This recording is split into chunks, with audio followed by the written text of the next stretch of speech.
Hello, this is Todd Shank from Premier FPL. Today I'm going to do my Game Week 21 Fantasy Premier League tips. I didn't have time to do the Game Week 20 tips. I've been a bit busy, so here's my Game Week 21. I might throw in a little bit for 22. I'm still hoping that maybe I'll have some time, probably Sunday, try to get some time in after the matches to do the Game Week 22 preview, do my tips for that match. One thing to note up front right here is that Game Week 21, if we go here, just has the 9 matches, with the West Ham Tottenham match being moved to Game Week 22 on Thursday the 4th. So Tottenham and West Ham have a double game week for 22, and neither of them will be playing for Game Week 21. So get that out of the way here early. So for the Game Week 21, I'm just gonna do a brief review of how my Game Week 19 and 20 weeks went. Do a little bit of a preview for Game Week 21 for the official game, and then was going to look at some of the daily fantasy options and go through a daily fantasy setup for Fantasy XL. Yeah, so I think I'm just going to focus on that for this week. Kind of do a little bit of a discussion as far as midfield and forwards go, and then wrap it up with my daily picks. All right, so this is my current team. I'm trying to think. I don't think I did any changes for Game Week 20. Think what was going on. I think that I actually ended up not making any changes at all from 19 to 20. Completely forgot to do my changes for week 20. Woke up a little bit late on, I guess it was Tuesday morning, so missed out on making changes. But I mean, really, I don't know that I would have made a whole lot of changes there. I do still have my free transfers, 2 of them, and 2.2 in the bank. That was my transfer. So for Game Week 20, I did bring in 68 points. Not terrible. Picked up 0 points from Diouf and Ogbonna. Probably should have started Wilson instead, but that's just kind of the way it goes. And of course, De Gea and Pogba have not produced the way that I feel like they should be lately. Hazard also is one not really producing. So, looking ahead to Game Week 21, I am actually considering for 21 and or 22 getting rid of Hazard. Unfortunately for me, I decided to transfer Harry Kane out just before he hit, 5 goals in the last 2 game weeks.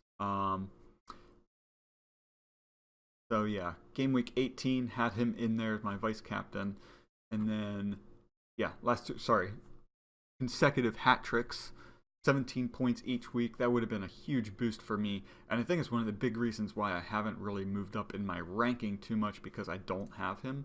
And a lot of people around me do have him, but trying to do a little bit of a differential, and also trying to make it so that I'm building more around my midfield. I think that there are options, better options in midfield than in forward. Kane did move up the ranks here.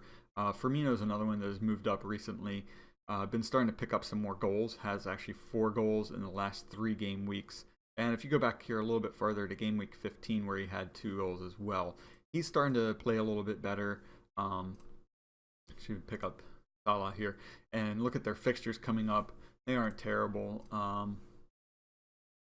Go here to my fantasy fixture planner. I did update this. It does include the double game week for Game Week 22 here.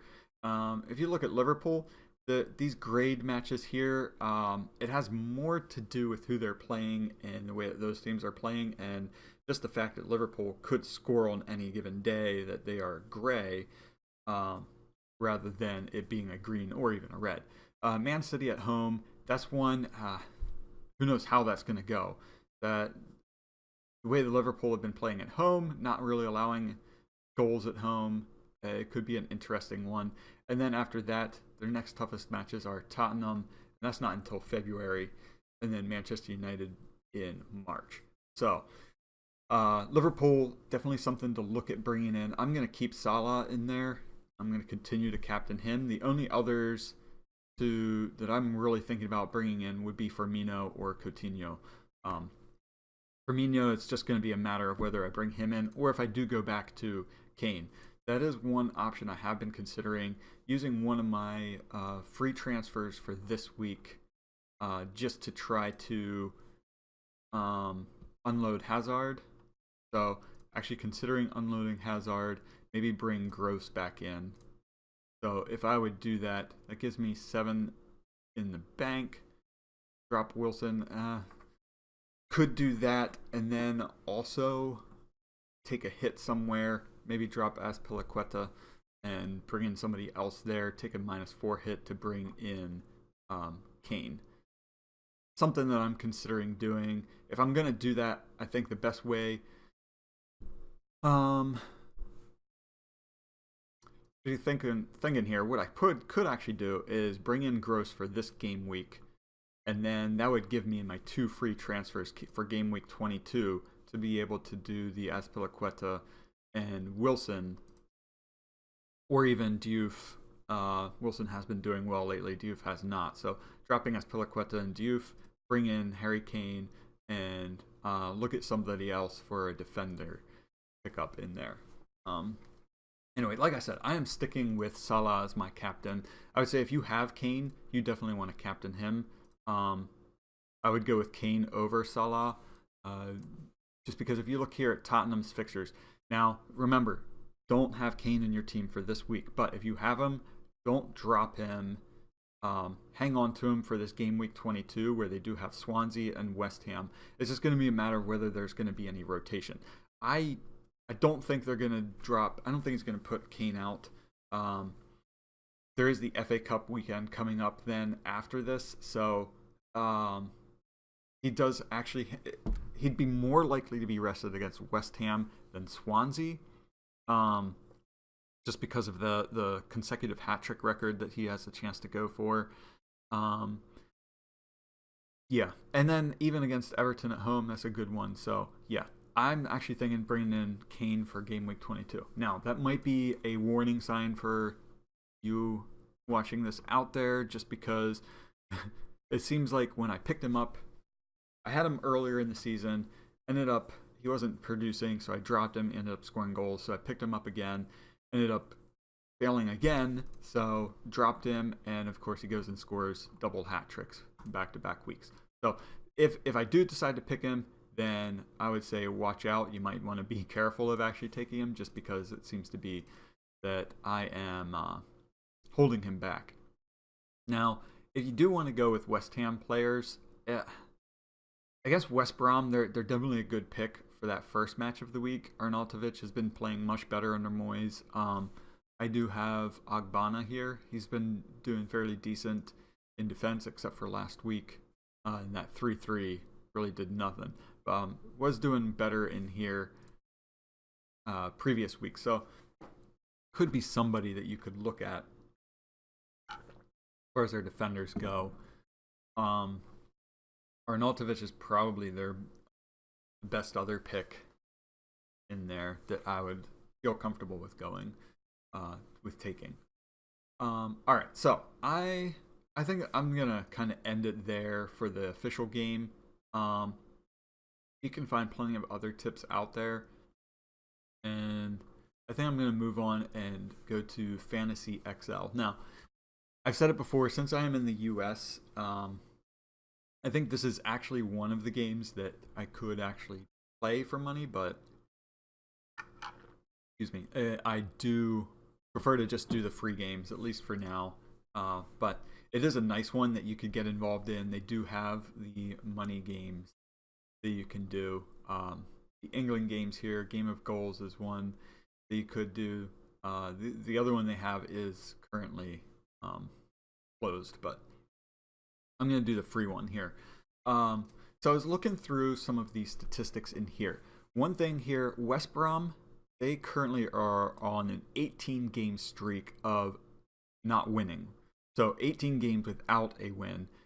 Bournemouth is one that's 8 games without a win. So those are two teams that So basically, what that means, they have either drawn or lost in their last, 18 for West Brom, 8 for Bournemouth. That's going to be a tough one because in this week, we look here, Bournemouth is playing Everton at home and West Brom is playing Arsenal at home. What I would say is Bournemouth is one that you could probably pick some players in. West Brom at home, that's going to be tough. Arsenal have been playing really well lately. So in their last 5, they have either won or drawn for Arsenal. So they actually might be a team to look at stacking for this week. Man City is obviously, you can stack anybody from that team. The problem with them is they get to be rather cost prohibitive, just because, and I don't know that I would really want to spend that extra on their defense. They do have back-to-back clean sheets, but Chelsea too has 3 in a row. Everton have back-to-back clean sheets as well. So actually, we start back here in defense. Everton might be a good one to go with for defense. They're playing Bournemouth away, but it is something to look at since they do have the 2 clean sheets in a row. The problem is they also have failed to score in their last 2. So 2 draws in their last 2, but they're another one that have gone 7 games with a win or a draw. So looking at stacking some Everton players for this. Remember, avoid, well, in this one you can't really pick Tottenham players, not listed, but so thinking about doing, so we even arrange this by points. Raheem Sterling has really been hitting in the goals lately. So Sterling and or De Bruyne here in midfield. I'm going to start with Sterling, see how that works out. Aguero recently has really been in form. So if we go ahead, start with those 2. Those are kind of like, those are where the big money is going to be. Burnley is one that is still pretty low as far as cost goes. And where's Burnley at here? They recently haven't been playing quite as well, but against Huddersfield, I think it's another good chance for them to get back to picking up their clean sheets again. Now, thinking about this, go here, find Premier injuries and see where they're at as far as injuries go for this week. Stephen Ward is still listed at 25%, and Robbie Brady is still out, as well as Tarkowski is suspended. So that makes it kind of difficult to really even predict them for a clean sheet because a lot of their big players are going to be missing, with both Ward and Tarkowski out. But it does leave room for Kevin Long back there. Matt Lowton looks like he should be back, and Ben Mee. So even those 3, it should be enough. I would say even Phil Bardsley, I don't know, I think I would avoid him. He seems rather rash, pretty quick to pick up a yellow card. He's kind of the guy that's going to pick up the yellow cards for them. It's kind of a toss-up here. I think I'm going to start out with Matt Lowton. Maybe do Kevin Long, and then switch over here to Everton. Ashley Williams is kind of leading their defense, so I'm going to go with him and John Joe Kenny. Excuse me. So Liverpool is another one to, again, look at picking up their attacking threats. Salah is listed as a forward in here for Fantasy XL. So that it's going to be kind of a toss-up of whether you want Salah or Aguero. So Man City's playing Crystal Palace away. Good chance to be getting goals against them. Could also be an interesting one where Crystal Palace actually sets up fairly defensively and is able to keep them out for at least large parts of the game, limit the scoring. And while I'm here, actually looking below them at Newcastle is a good one to want to look at picking up some players. Watford as well. Swansea at home against Swansea at home is a great one. So I'm gonna go back here. It's listed as FC Watford. Richarlison has kind of dropped off in recent weeks, but he's also really their best player in here.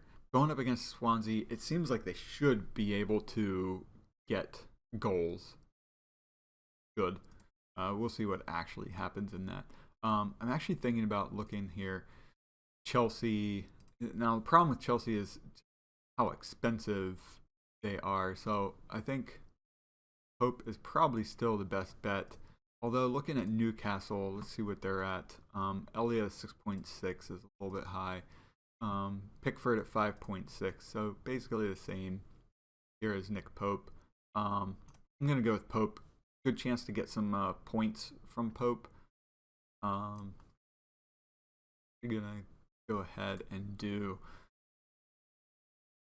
Alonso back here in defense just because of his ability to get goals. And I might actually drop Kevin Long and keep in Ashley Williams there.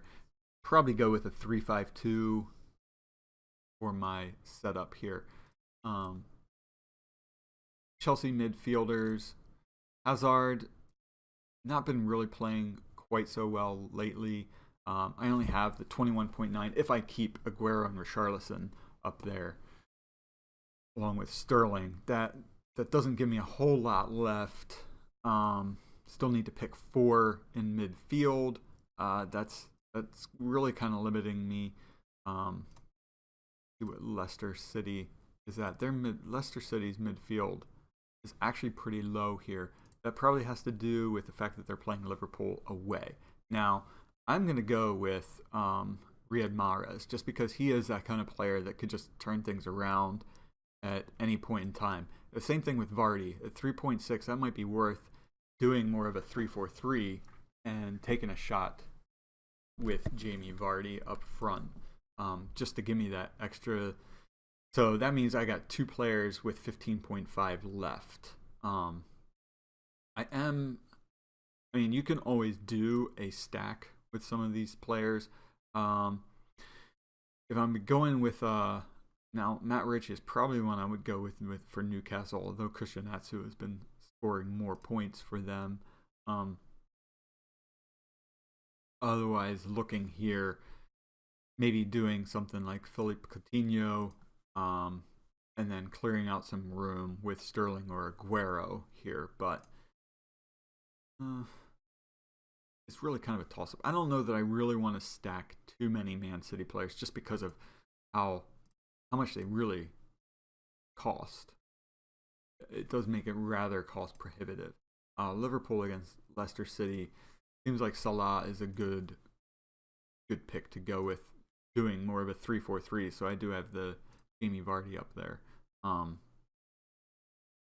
the nice thing here is you can change it. Say I only want to do 7 million by all teams, sort by points, see who I have in here. Pascal Gross is actually a pretty good shout.